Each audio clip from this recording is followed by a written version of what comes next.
Hello, welcome back to ഒല്ലൂസ് wonder recipe. ഇന്ന് നമ്മളിവിടെ വളരെ ടേസ്റ്റി ആയിട്ടുള്ള ഒരു ഓംലെറ്റ്, അതായത് ഓട്സ് ഓംലെറ്റാണ് ഉണ്ടാക്കുന്നത്. ഹെൽത്തിയാണ്, ടേസ്റ്റിയാണ്, ഒപ്പം തന്നെ ഈസിയുമാണ്.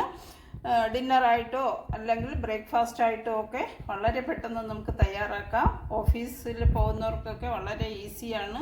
ഒപ്പം തന്നെ 2-3 ദോശ കഴിക്കുന്നതിനെക്കാട്ടി പ്രയോജനമുള്ള ഒന്നാണ് ഇത്. അപ്പോൾ എല്ലാവരും അതെങ്ങനെയാണ് ഉണ്ടാക്കുന്നതെന്ന് നമുക്ക് നോക്കാം.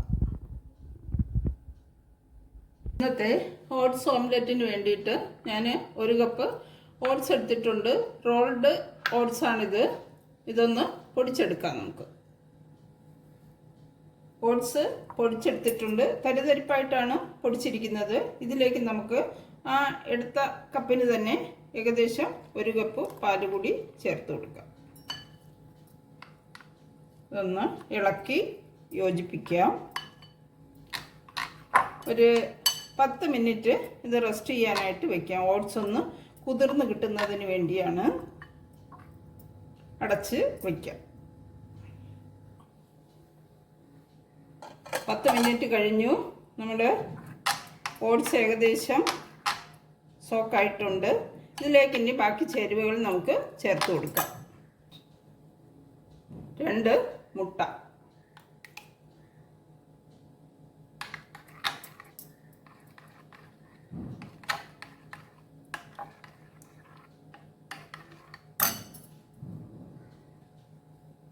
ഓംലെറ്റിന് ആവശ്യമായ ഉപ്പ്,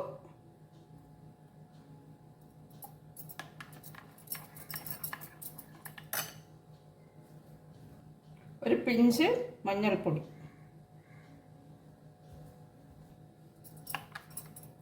സവാള ചോപ്പ് ചെയ്തത് 1 കപ്പ്,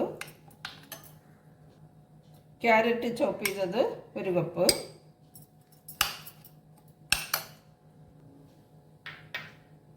ടൊമാറ്റോ കുറച്ച് അരിയൊക്കെ മാറ്റിയതാണിത്. ടൊമാറ്റോ ചെറുതായിട്ട് അരിഞ്ഞത്, പിന്നെ ക്യാപ്സിക്കം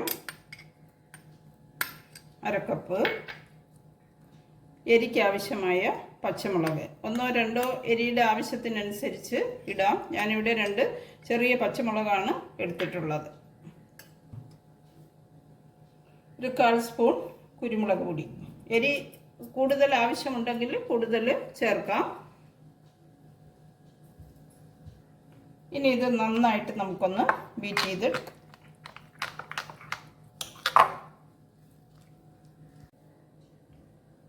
ഒരൽപ്പം മല്ലിയില അരിഞ്ഞത്, കറിവേപ്പിലയും ചേർക്കാം, മല്ലിയിലയും ചേർക്കാം. അവരവരുടെ ടേസ്റ്റിന് അനുസരിച്ച് നമുക്ക് ഇളക്കി കൊടുക്കാം.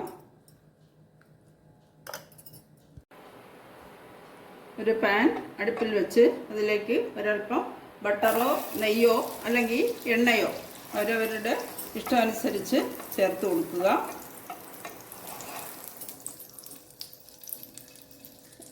അതിലേക്ക് നമ്മൾ തയ്യാറാക്കി വെച്ചിരിക്കുന്ന കൂട്ട് ചേർത്ത്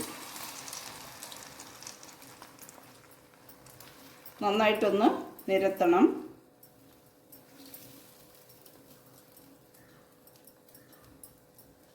ഫ്ലെയിം കുറച്ച് വെക്കണം. മീഡിയം ഫ്ലെയിമിൽ വെച്ചാൽ മതിയാകും. ഇതിന് നമുക്കൊന്ന് അടച്ചു കൊടുക്കാം. ഒരു 2-3 മിനിറ്റ് ഇരുന്ന് താഴത്തെ വശം നന്നായിട്ട് വെന്ത് വരണം. അടയ്ക്കുകയാണ്. ഒരു 2-3 മിനിറ്റ് നമുക്ക് വെയിറ്റ് ചെയ്യാം. നമുക്ക് ഇതൊന്ന് മറിച്ച് ഇട്ട് കൊടുക്കാം. നേരിട്ട് മറിച്ചാൽ ചിലപ്പോൾ പൊടിഞ്ഞു പോകും. അതുകൊണ്ട് ഒരു പ്ലേറ്റ് വെച്ച് നമുക്കിതിനെ മറിച്ചിടാം.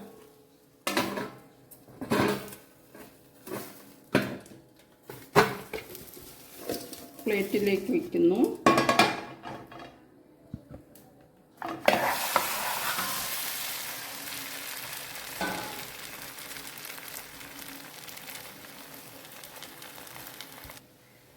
മറുഭാഗം കൂടി വെന്തതിന് ശേഷം നമുക്ക് തീ ഓഫ് ചെയ്യാം. ഒരു 1-2 മിനിറ്റ് കൊണ്ട് മറുഭാഗം വെന്ത് കിട്ടും.